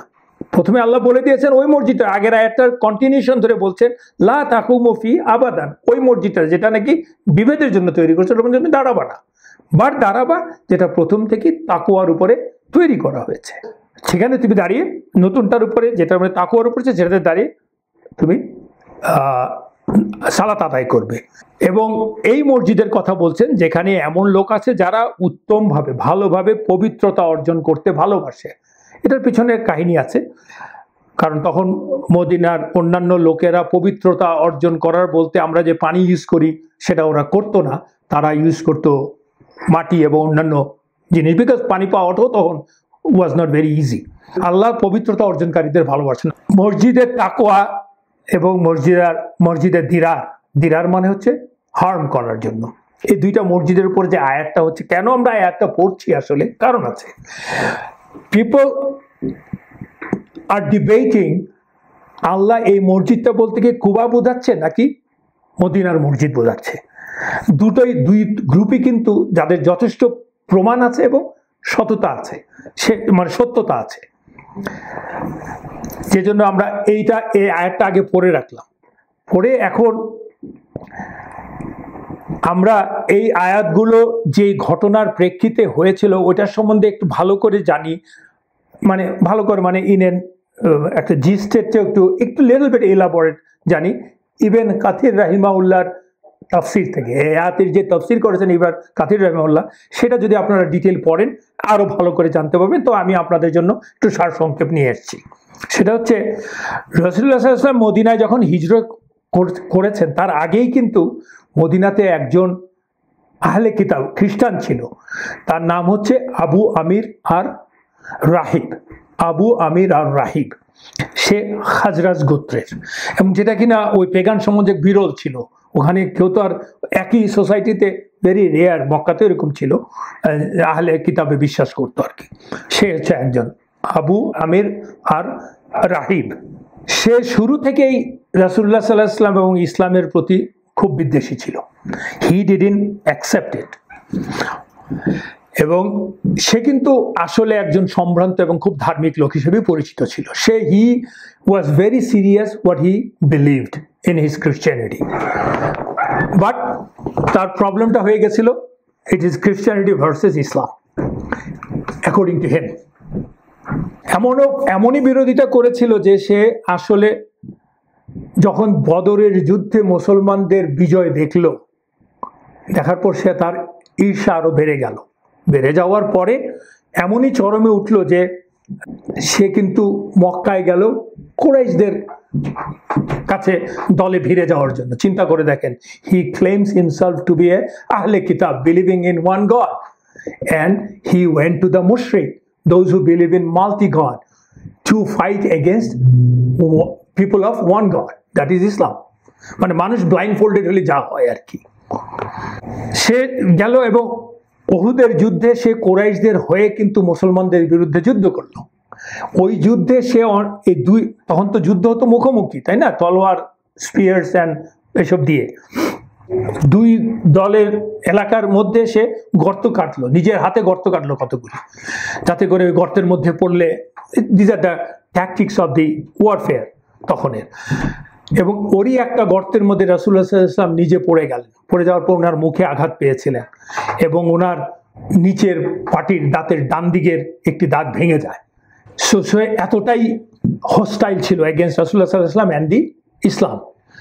তারপরে তো সে এমনকি সে আনসারদের কাছে, আনসাররা তো তার গোত্রের, মানে খাজরাজ, ওদের কাছে সে লোক পাঠিয়ে তাদেরকে ইনফ্লুয়েন্স করার চেষ্টা করেছিল যাতে করে তারা দে গো এগেনস্ট মুসলিমস, ইসলাম। কিন্তু আনসাররা তাকে উল্টো বলে দিল, মে আল্লাহ সুবহানাহু ওয়া তাআলা never burden an eye by seeing your face, ও ফাসেক, ও এনিমি অফ আল্লাহ। চিন্তা করেন ইসলাম, তাদের বিশ্বাসটা কত। ফাসেক মানে হচ্ছে those are defiantly disobedient, যাকে বলতে পারেন, ভেরি disobedient। কিন্তু রাসূলুল্লাহ সাল্লাল্লাহু আলাইহি ওয়াসাল্লাম কিন্তু তাকে মক্কায়ও দাওয়াত পৌঁছে দিয়েছেন ইসলাম পালন করার জন্য। রাসূলুল্লাহ সাল্লাল্লাহু আলাইহি ওয়াসাল্লাম বসে থাকেননি, তাকে ইসলামের খবর বাণী পৌঁছানো সেটা রাসূলুল্লাহ সাল্লাল্লাহু আলাইহি ওয়াসাল্লাম করছেন, বাট ইট ডিডন্ট ওয়ার্ক। তো উহুদের যুদ্ধের পরে কিন্তু সে বুঝে গেল যে ইসলামের বিজয় ঠেকানো যাবে না, এবং সেজন্য মক্কা থেকে বেরিয়ে বিভিন্ন গোত্র এবং আরবের বাইরে গেল, রাজাদের সাথে তার যত কানেকশন আছে, তার খ্রিস্টান লিঙ্কস আছে, সবার কাছে যে অ্যালাইস তৈরি করার জন্য, মুসলমানদেরকে ফাইট করার জন্য সে চেষ্টা চালিয়ে গেল। এবং মদিনার মুনাফিকদেরকে সে নির্দেশ দিল একটা মসজিদ, এই কুবার মসজিদের কাছে একটা মসজিদ বানানোর জন্য, এবং তার সারা মসজিদটা বানানো just basically to misguide people, to spread news, messages against Islam। এবং সেটা সে করলো রাসূলুল্লাহ সাল্লাল্লাহু আলাইহি ওয়াসাল্লাম তাবুকের যুদ্ধে যাওয়ার আগেই করলো। তাবুকের যুদ্ধে রাসূলুল্লাহ সাল্লাল্লাহু আলাইহি ওয়াসাল্লাম যখন বাহিনী নিয়ে বেরোলেন তার আগেই কিন্তু করে তাকে কিন্তু রাসূলুল্লাহ সাল্লাল্লাহু আলাইহি ওয়াসাল্লামকে আমন্ত্রণ জানিয়েছিল ওখানটায় নামাজ পড়ার জন্য, ওই মসজিদে নামাজ পড়ার জন্য। এবং বেসিক্যালি রাসূলুল্লাহ সাল্লাল্লাহু আলাইহি ওয়াসাল্লাম নামাজ পড়লে তো এটা হালাল হয়ে গেল, শুদ্ধ হয়ে গেল, তারপরে সে তার কাজ শুরু করবে ওখান থেকে। বাট আল্লাহ তাকে রাসূলুল্লাহ সাল্লাল্লাহু আলাইহি ওয়াসাল্লামকে ইনফর্ম করে দিলেন, ওই যে আমরা শুরুতেই 107 নম্বর আয়াত পড়লাম, শুরু ইনফর্ম করে দিলেন যে it is basically a trap. আমন্ত্রণ জানালো, রাসূল সাল্লাল্লাহু আলাইহি ওয়াসাল্লাম কিছু বললেন না, উনি বললেন যদি আমরা ফিরে আসি ইনশাআল্লাহ, মানে যুদ্ধ থেকে আর কি। তো তাবুক থেকে যখন ফিরে আসছেন রাসূলুল্লাহ সাল্লাল্লাহু আলাইহি ওয়াসাল্লাম যুদ্ধ শেষ করে, তাবুক এক্সপেডিশনের পরে, তখন বেশ কয়েক বছর পরের ঘটনা কিন্তু এটা। আমরা সময় হলে তাবুক সম্বন্ধে যখন আলোচনা করবো আরো ডিটেল জানবো ইনশাআল্লাহ। তো তাবুক থেকে আসার সময় মদিনার থেকে যখন ওনাদের দূরত্ব ছিল প্রায় 2-1 দিনের বা 1 দিনের দূরত্বে ছিলেন, তখন জিবরাইল আলাইহিস সালাম এসে এই 108 নম্বর আয়াতটি আল্লাহ যেই মসজিদটি তাকওয়ার উপরে নির্ভর হয়েছে তা আগে থেকেই, তাই হচ্ছে নামাজ পড়ার জন্য, এবং ওইটা হচ্ছে নামাজ না পড়ার জন্য, যেটা আল্লাহ বলেছেন আর কি। সেই জিবরাইল আলাইহিস সালাম রাসূলুল্লাহ সাল্লাল্লাহু আলাইহি ওয়াসাল্লামকে খবর দিয়ে দিলেন যে মসজিদ আল দিরার, মানে হার্মফুল মসজিদের বিষয়ে খবর দিয়ে দিলেন বিশদভাবে। এবং রাসূলুল্লাহ সাল্লাল্লাহু আলাইহি ওয়াসাল্লাম সাহাবাদের একটি দলকে তখন ওইখানে পাঠালেন, বললেন যে তোমরা ওই মসজিদটা ধ্বংস করে দাও। সেটাই হইতেছে পুরো ঘটনাটা আর কি। সাহাবারা পরবর্তীতে আবার রাসূলুল্লাহ সাল্লাল্লাহু আলাইহি ওয়াসাল্লামকে জিজ্ঞেস করলেন এই আয়াতটা সম্পর্কে, 108 নম্বর আয়াতটা সম্পর্কে। অবশ্যই যে মসজিদটি প্রতিষ্ঠা হয়েছে তাকওয়ার উপর প্রথম দিন থেকে, তা বেশি হকদার, তাই তুমি সেখানে দাঁড়িয়ে সালাত আদায় করে। এই তো মোট কথা আয়াতটা। তো জিজ্ঞেস করলেন কিছু কিছু সাহাবা, ইয়া রাসূলুল্লাহ এই আয়াতটা কোন মসজিদকে বোঝাচ্ছে? রাসূলুল্লাহ সাল্লাল্লাহু আলাইহি ওয়াসাল্লাম তখন তাদেরকে বলেছেন ইট ইজ অ্যাবাউট মাই মসজিদ।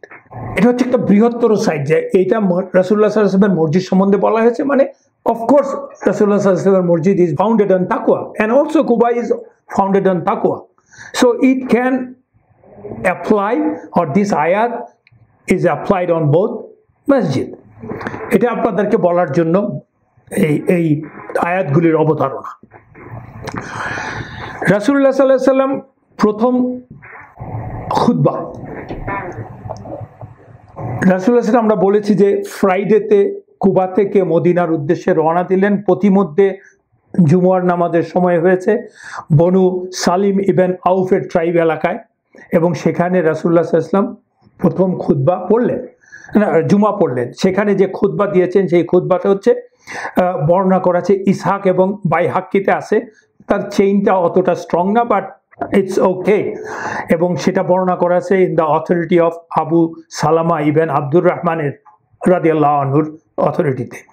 তো সেই খুতবাটা ইজ এ ভেরি শর্ট খুতবা, ভেরি শর্ট, মানে it doesn't take more than 5 minutes probably, আপনি যদি আরবিতে খুতবাটা পড়েন। খুতবাটা মানে আমি পুরোটা খুতবা যাচ্ছি না, আপনারা ইন্টারনেটে সার্চ করলেও পাবেন। কিছু মতামতের তো পার্থক্য অবশ্যই আছে।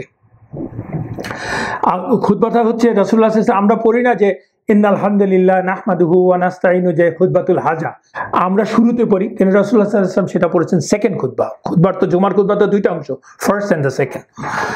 খুতবাটা এরকম শুরু করেছেন, রাসূলুল্লাহ সাল্লাল্লাহু আলাইহি ওয়াসাল্লাম বলছেন যে তোমরা তোমাদের ভালো কাজগুলো ভালো কাজ করো, মানে ভালো কাজের রিওয়ার্ডের জন্য পাঠাও।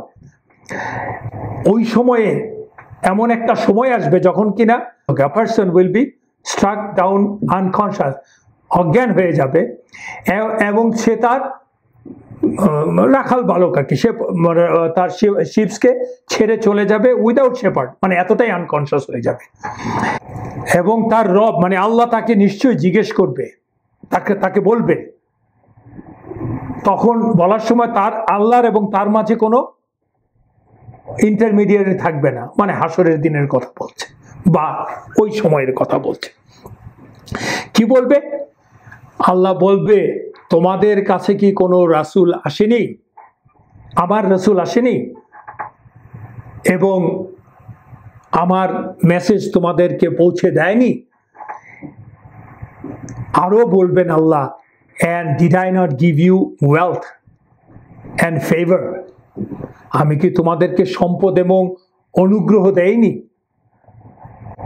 and what did you send forth for yourself, তোমাদের জন্য তোমরা কি করেছো? আমি তোমাদেরকে সম্পদ দিয়েছি, অনুগ্রহ দিয়েছি, কিন্তু তোমরা কি করেছো? এবং রাসূলুল্লাহ সাল্লাল্লাহু আলাইহি ওয়াসাল্লাম খুতবায় বলছেন, and verily for sure he will look right and left but he will see nothing, then he will look in front of him and he will see nothing but the hellfire. তার সামনে সে hellfire ছাড়া আর কিছুই দেখবে না। So Rasulullah sallallahu alaihi wasallam বলছেন খুতবায়, so whoever is able to shield his face from the fire, even shield his face from the fire মানে তুমি যদি জাহান্নাম থেকে বাঁচতে চাও, even if it be only by giving a piece of date in charity, যদি সেটা এমনও হয় যে একটা ডেট খেজুর দিয়ে খেজুর সাদাকা করো, চ্যারিটি করার মাধ্যমেও তুমি যদি বাঁচতে পারো, let him do so. And whoever was unable to do so, কেউ যদি এটাও করতে না পারো, let him shield it by saying a good word, ভালো কথা বলো, for the reward of good deed is multiplied by 7 times 700 times. তার মানে ভালো কথা বলাটাও একটা গুড ডিড। দেখেন মদিনার মতো জায়গাতে রাসূলুল্লাহ সাল্লাল্লাহু আলাইহি ওয়াসাল্লাম বলছেন না পারলে মানে একটা খেজুর হলে দাও, মানে খেজুর তো এখানে ইন অ্যাবান্ডেন্ট, সেটা দিয়েও কিন্তু ইজ এ গুড রিওয়ার্ড, যত তুচ্ছই হোক আপনার ভালো কাজ, আপনি মনে করেন ভালো কাজ হচ্ছে ভালো কাজই, আর তার রিওয়ার্ড কি হতে পারে we don't know. So do not belittle anything good. And তারপরে বলছেন and may the peace, mercy and blessing of Allah be upon you. বলে রাসূলুল্লাহ সাল্লাল্লাহু আলাইহি ওয়াসাল্লাম সেকেন্ড খুতবা পরে বললেন, সেই ইন্নাল হামদুলিল্লাহ বলে শুরু করলেন, all praise and thanks to Allah, I praise him and I seek his aid, we seek refuge with Allah from the evil of ourselves and from the wickedness of our deeds. Whomsoever Allah guide, there is none to misguide him, and whomsoever Allah send astray, there is none to guide him. And I testify that none has the right to be worshipped except Allah alone, without partners. তার এটা বলে আল্লাহ রাসূলুল্লাহ সাল্লাল্লাহু আলাইহি ওয়াসাল্লাম বলেন, the best of the speech is the book of Allah, and his heart is been beautified with it by Allah, and whom he has admitted to the fold of Islam after he had disbelieved will be successful, for he has chosen it, that is Allah's speech, over that of all of the mankind. মানে আল্লাহ রাসূলুল্লাহ সাল্লাল্লাহু আলাইহি ওয়াসাল্লাম বলছেন যে তার অন্তরকে আল্লাহর নাম নিয়ে সারাক্ষণ বিউটিফাই করেছে, সুন্দর করেছে, এবং আল্লাহ চোজ ইসলাম ফর হিম, যার জন্য আল্লাহ ইসলাম চুজ করেছেন, আল্লাহ তাকে সাকসেসফুল করেছেন। তো successful are those who are given Islam, that is a blessing from Allah, and best of the speech is for Allah, from Allah. এবং truly it is the best speech and the most eloquent. Rasulullah sallallahu alaihi wasallam বলছেন, so love what Allah loves, love Allah with all your hearts, do not become tired of Allah's speech. মানে আল্লাহর speech মানে কোরআন শুনে tired হয়ে যেও না, nor of mentioning his name, মানে জিক্রিল্লাহ, আল্লাহর নাম প্রশংসা করে টায়ার্ড হওয়ার কিছু নাই। You should do it sitting, lying, in all the stages of your life, and his name, and do not make your hearts hard towards it. মানে আল্লাহর জিকির এবং আল্লাহর নাম এবং আল্লাহর কোরআন মানুষের কলবকে সফট করে, আর এটার থেকে যে গাফেল থাকে তার হার্টই হার্ড হয়ে যায়। Hence, amongst everything that Allah creates, He chooses, Allah would call it His khira, best in terms of deeds, His favored ones amongst the servants, that which He is good and useful in terms of speech. So worship Allah and do not associate anything with Him, and fear Him as He should be feared, and be sincere to Allah in the righteous words which pass your lips, and love one another with Allah's spirit between you. Verily, Allah hates that His covenant should be broken. Allah hates that His covenant should be broken. And may the peace and mercy and the blessing of Allah be upon you. তো আমরা খুতবা থেকে যে জিনিসটা মূলত দেখতে পাই, কয়েকটা জিনিস আমরা খুব চুম্বকভাবে যদি দেখি, সেটা হচ্ছে ইটস অল অ্যাবাউট চ্যারিটি। মানে চিন্তা করুন, ওই সময়টা কিন্তু আসলে চ্যারিটির খুব প্রয়োজনও ছিল, কারণ মুহাজিররা তো নিঃস্ব অবস্থায় মদিনায় এসেছেন এবং মদিনার নতুন রাষ্ট্র গঠন করতে হচ্ছে।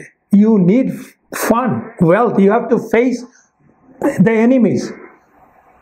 And you have to basically strengthen your economy. So you need charity. অন্য কেউ তার পয়সা দেবে না। এবং কোরআনে কিন্তু এই দান এবং সাদাকার কথা অন্যতম ইবাদতের অন্যতম, এটা কিন্তু কোরআনে আল্লাহ সুবহানাহু ওয়া তাআলা একটা অ্যামেজিং, সারা অনেক জায়গায় বলেছেন আল্লাহ, কিন্তু একটা অ্যামেজিং আয়া আছে, যে আয়াটা যদি আমরা পড়ি সেটা হচ্ছে সূরাতুল মুনাফিকুনের নাম্বার 10 আয়া। লেটস জাস্ট একটুখানি আমরা দেখি। আউযু বিল্লাহি মিনাশ শাইতানির রাজিম, বিসমিল্লাহির রহমানির রহিম। ওয়া আনফিকু মিম্মা রাযাকনাকুম মিন ক্বাবলি আইয়াতিয়া আহাদাকুমুল মাউতু ফায়াকুলা রাব্বি লাউলা আখারতানি ইলা আজালিন কারিবিন ফাআসাদ্দাকা ওয়া আকুম মিনাস সালিহিন। আল্লাহ বলছেন, N আনফিকু, spend mimma razaqnakum, mimma, whatever was given, risk given to you, যে রিস্ক তোমাকে দেওয়া হয়েছে, প্রভিশন তোমাকে দেওয়া হয়েছে, তার থেকে তুমি খরচ করো। This is not yours, it has been given by Allah. মিন ক্বাবলি, আগে থেকে তোমাকে যেটা দেওয়া হয়েছে আর কি।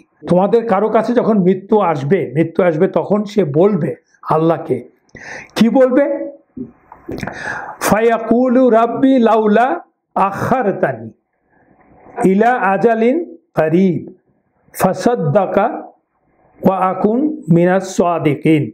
বলবে, ও আমার প্রভু, if only you would delay me for a brief term, মানে আমাকে যদি মৃত্যুটা আপনি একটু সময়টা বাড়িয়ে দিতেন, আমার মৃত্যুটা যখন তার কাছে আসবে, আমাকে যখন মৃত্যুটা যদি একটু বাড়িয়ে দিতেন সময়টা, তাহলে আই উড গিভ চ্যারিটি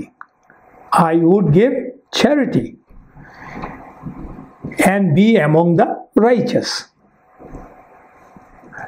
তো চিন্তা করে দেখেন যে যখন মৃত্যু আসবে তখন মানুষ কিন্তু যে জিনিসটা যদি তার চাওয়ার সুযোগ হয় আল্লাহর কাছে, তাহলে সে এই কথাটাই বলবে, আল্লাহ আমাকে একটু সময় দাও যাতে আমি একটা দান করতে পারি। So charity is so important.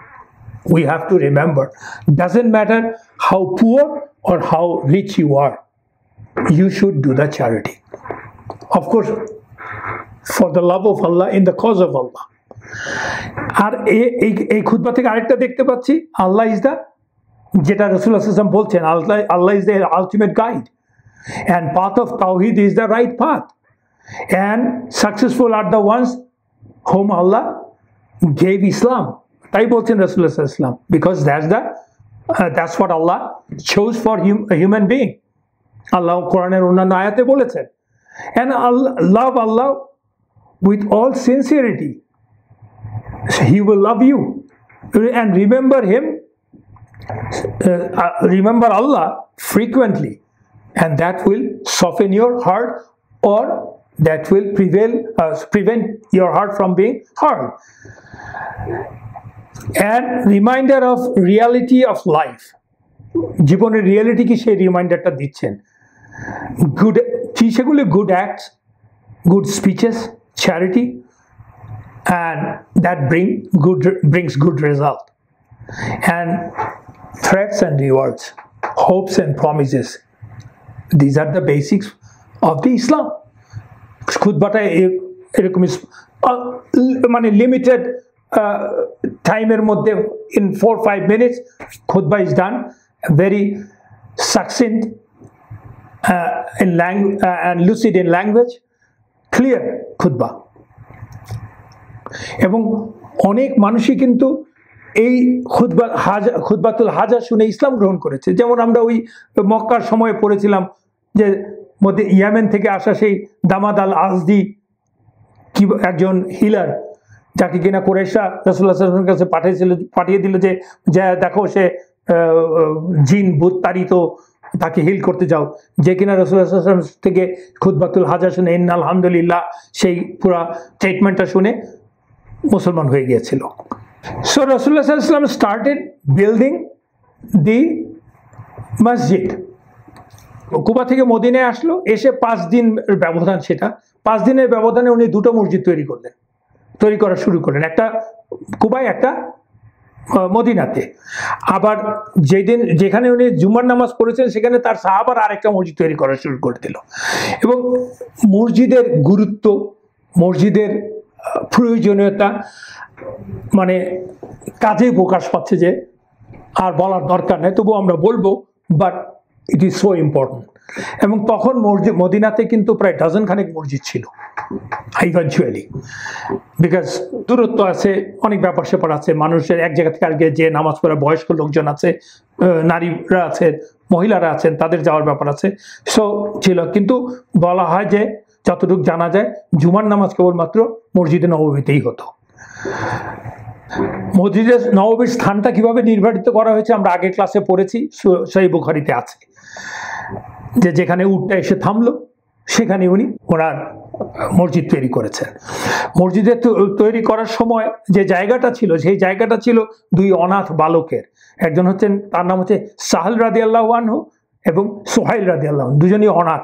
তারা থাকতেন যার ঘরে উনি হচ্ছেন বিখ্যাত সাহাবা আসাদ ইবেন জুরারা রাদিয়াল্লাহু আনহু, তার ঘরেই থাকতেন। তো রাসূলুল্লাহ সাল্লাল্লাহু আলাইহি ওয়াসাল্লাম ওনাদেরকে ডাকলেন, ওইখানে ডাকার পরে ওদেরকে জিজ্ঞেস করলেন যে তোমরা এই জায়গাটুকু বিক্রি করো, এখানে বিক্রি করার জন্য বললেন। ওনারা বললেন, ইয়া রাসূলুল্লাহ, we want to gift it to you, please take it from us. রাসূলুল্লাহ সাল্লাল্লাহু আলাইহি ওয়াসাল্লাম বললেন, no, I have to pay for it. There are a lot of fiqhi evidence reasons, but Rasulullah sallam paid, convince balokderke convince kore bollen, no, don't worry, তোমার reward তুমি সবই পাবা, তোমাকে এটার দাম নিতে হবে। তো ওই জায়গাটা তো আমরা জানি, ওই জায়গাটা, যে জায়গাটার কথা বললাম, যেখানে যে আমরা ওই জায়গাটাতে কিন্তু দুটো বর্ণনা আছে। একটা আনাস ইবনে মালিক রাদিয়াল্লাহু আনহু থেকে বর্ণনা করা আছে যে ওই জায়গাটাতে ছিল কিছু খেজুর গাছ ছিল, মুশরিকদের কবর ছিল এবং অন্যান্য আবর্জনাও ছিল। রাসূলুল্লাহ সাল্লাল্লাহু আলাইহি ওয়াসাল্লাম নির্দেশে খেজুর গাছগুলি কাটা হলো, কবরগুলি খোঁড়া হলো, খুঁড়ে অন্যত্র নিয়ে দাফন করা হলো। এবং যখন নাকি মসজিদ নির্মাণ হচ্ছে, রাসূলুল্লাহ সাল্লাল্লাহু আলাইহি ওয়াসাল্লাম এবং সাহাবারা জোরে জোরে বলছেন, ও আল্লাহ, আখিরাতের মঙ্গল ছাড়া আর কোনো মঙ্গল নেই, এবং ও আল্লাহ, আনসার এবং মুহাজিরদের সাহায্য করুন। মুসলিমে শরীফে বর্ণনাটা আছে।